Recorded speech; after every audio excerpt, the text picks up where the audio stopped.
Well, good morning. Yeah, I was going to do a different topic today, but anyway, let me just give the title and explain. You'll understand why I'm doing the topic that I'm doing today.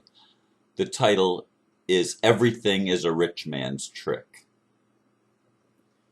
The complete title of the documentary I watched yesterday afternoon is JFK to 9/11, Everything is a Rich Man's Trick. I did not expect to watch a 3.5 hour video when I have other things planned. Actually, I should have said had, but it typed have. When I had other things planned. But that's how it happened. Much of the time, I do not even watch videos. I listen, often laying on my bed while I listen.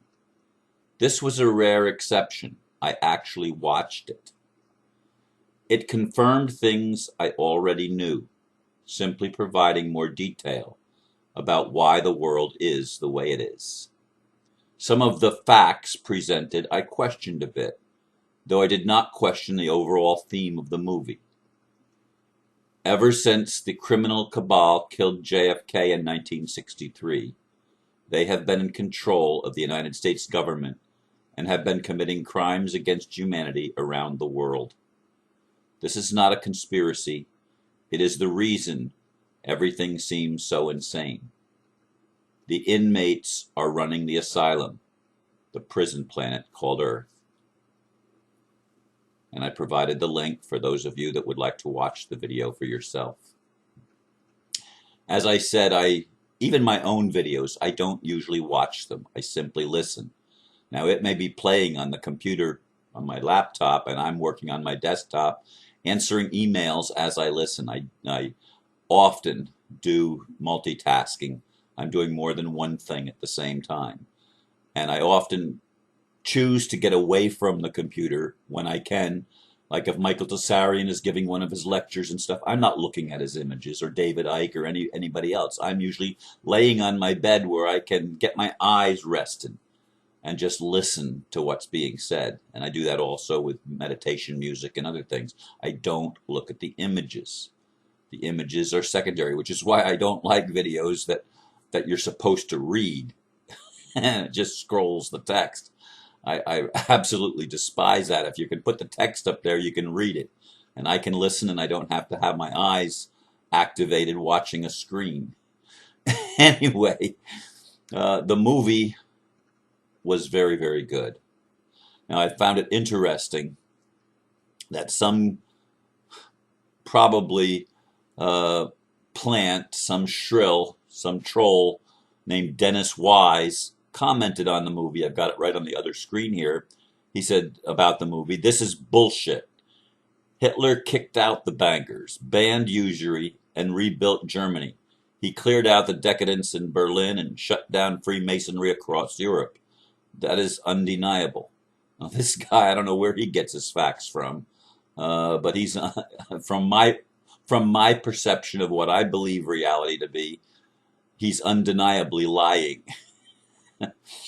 Now, there were some things, that raised my eyebrows, and I don't remember specifically what they are. They were minor little things, uh, things that weren't of great significance, because it did go back in the video and trace the way our leaders want to control things back to Caesar, and a lot of the things that Caesar set in motion, including the Vatican, which is a continuation of the empire, of the Roman Empire. It's all about control. It's all about rich people controlling everything and trying to control people, and people that try to be good. I watched a video. Somebody sent me a, a music video recorded in, what is it, 432 megahertz instead of 440 or something like that, and which is a more natural frequency. And it's about the Cathars. The Cathars were the good men. Uh, they were Gnostics. I don't agree with Gnosticism. I don't agree with the fact that they negate the flesh and negate the world totally. They saw something, but they lived without money, and the Catholic Church ended up killing them. because those in power do not like people that are able to not fall for their bullshit and their control. This is what goes on in our world, and we need to pay attention to it. Now, the movie started with the title, of course, JFK. Now, the Kennedys were in an interesting family. Joseph Kennedy, the father, the patriarch of the family, made his money working with the mob, selling liquor, selling booze in New England and Boston during the Prohibition. Okay, so they made their money questionably. But the sons, John, Robert, and Ted, or Edward, I got what do I have on my, there it is, I got it. Anyway, they didn't want to be like their dad.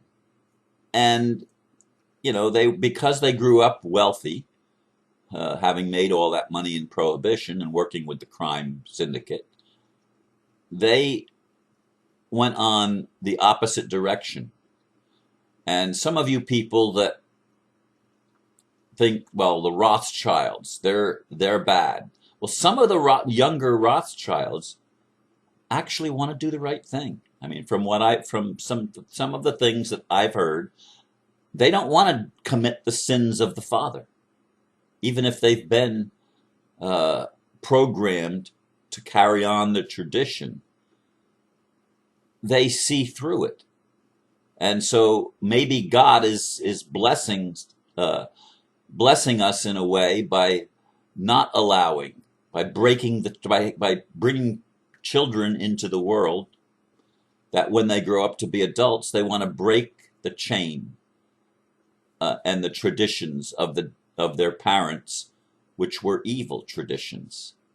And I hope that that's what's going on around the world. And it gave me, I liked that part that said, especially John and Robert wanted to go in the absolute opposite direction. Now it's funny because when I look at this thing, I've never been a smoker and I've only been a light drinker. And yet both of my children are smokers and both of them have done drugs in their life. I've never done drugs in my life. They went in the opposite direction, and children often go. They either fall into the same thing or they go in the exact opposite, and they do not want to be like dad or like mom. And we have to understand that this is a human tendency to either rebel completely and go in the opposite direction or else get sucked in. And we make that choice as individuals. But in the case of the Kennedys, John Kennedy and Robert wanted to clean up the mob because the mob was starting to exercise more and more control. It had done that before they came on the scene, but they wanted to fix it. I mean, Eisenhower warned us of the military-industrial complex. He saw it, and Kennedy warned us about secret societies. And it goes into to talk about Hitler and how Hitler was actually financed by American corporations and by big conglomerate leaders and corporate leaders, heads of major industries.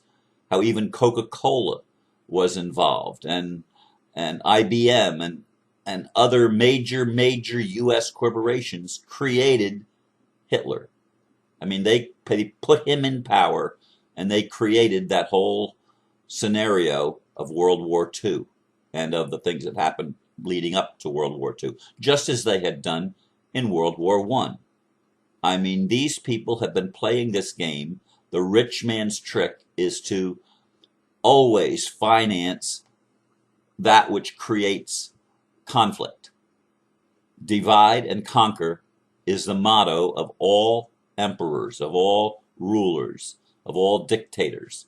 You divide the people against themselves and among themselves so that they will want protection from the faction that they see as the enemy.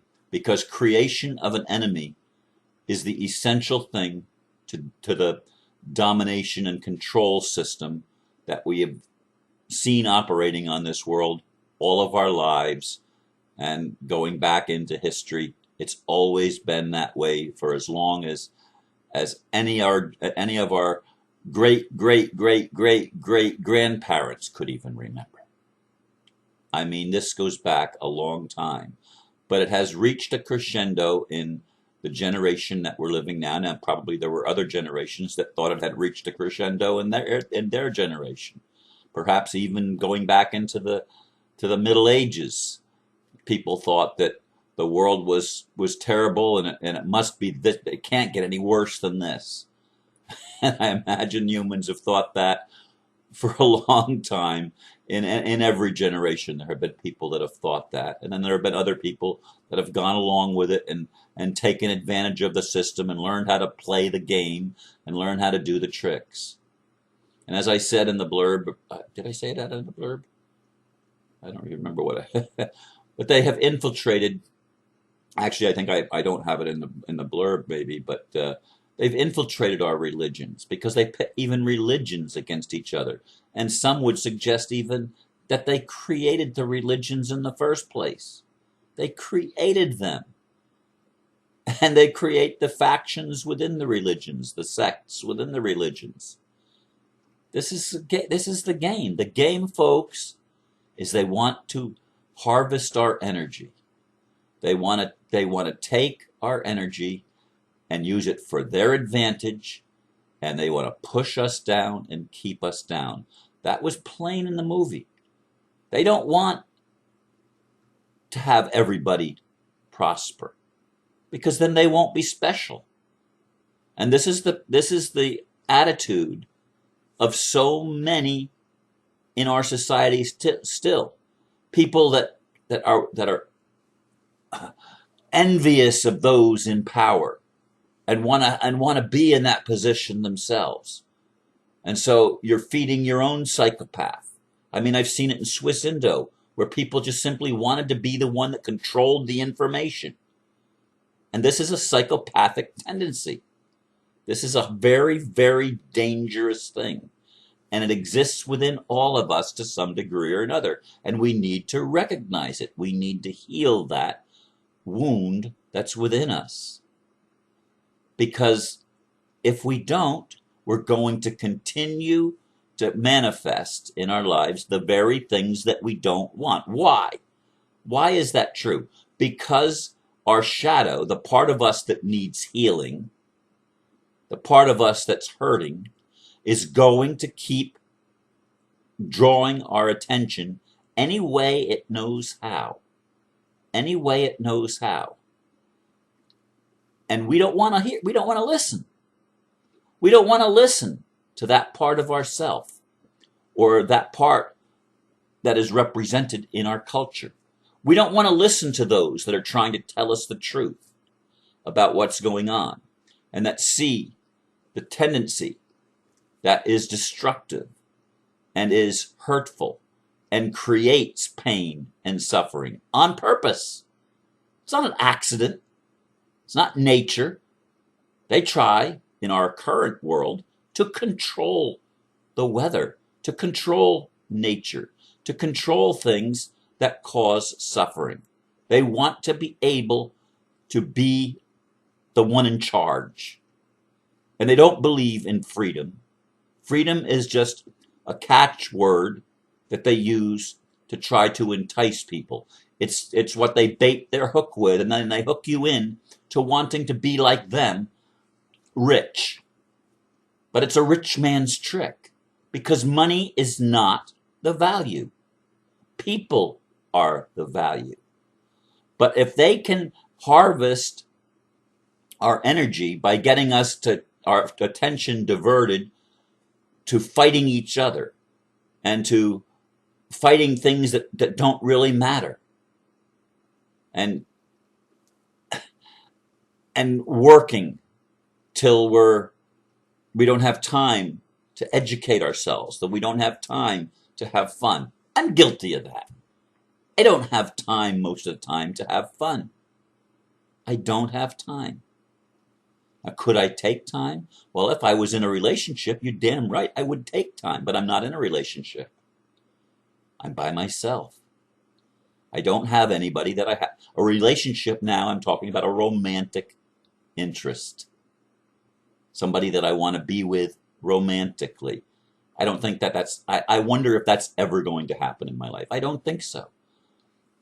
But the whole thing is to divert their attention. And my attention is diverted. I've become a single-eyed person. My single eye is to free humanity. And I know that we cannot free humanity short of political things. Political is part of the spiritual dimension. But here's what's wrong with the world. We see it as separate. We see ourselves as separate. Well, that's not me. That doesn't affect me. Because here's where I come from. If I perceive it, it's mine. If I see suffering, I'm the one that's suffering. I don't see myself as separate. And yet there are people that claim to be spiritual that see themselves as separate. Well, that's not me. That's not my problem. That's just an illusion. And they create all sorts of excuses to not pay attention, to not be involved, to not take action, to not speak out, to not stand up for the truth. And so we have the rich man's trick. And they've tricked us. They've harvested our energy. They've diverted our attention. They've made us look the other way while they do their dastardly deeds and commit crimes against humanity. We need to look at these things. We need to see these things, because if we don't see the problem, we will not have a solution. Nobody is going to save us. We have to wake up. And that's a scary thing for me to see, and a scary thing for me to say, because I see so many people that don't want to wake up. Yet, on the other hand, I see more people than I've ever seen in my whole life that are waking up. And that gives me encouragement. It gives me encouragement when I'm told that people in very high cabal families actually are paying attention and want to do the right thing. The ambassador, yes, he's royal bloodlines. His family tree is a royal family tree. Okay? He's part of the Illuminati bloodlines, if you will. But he wants to do the right thing. And there are others in the family, in the royal bloodlines, that have been the ruling elite that want to do the right thing. Do I trust anybody that says that? I want that to be true. I want that to be true. I want people to be coming to their senses and want to stand together and see us as one interconnected family. Not separate, not us and them, but just us that want to be free, that want truth, that want to love, that want to heal and become whole. Yes, it's been a rich man's trick to control us, but it's all of our responsibilities to see the truth and to say no to those who would dominate and control our lives and make us victims of a slavery system. We need to change that. Let's pray that it happens this year. Thank you for listening, and namaste.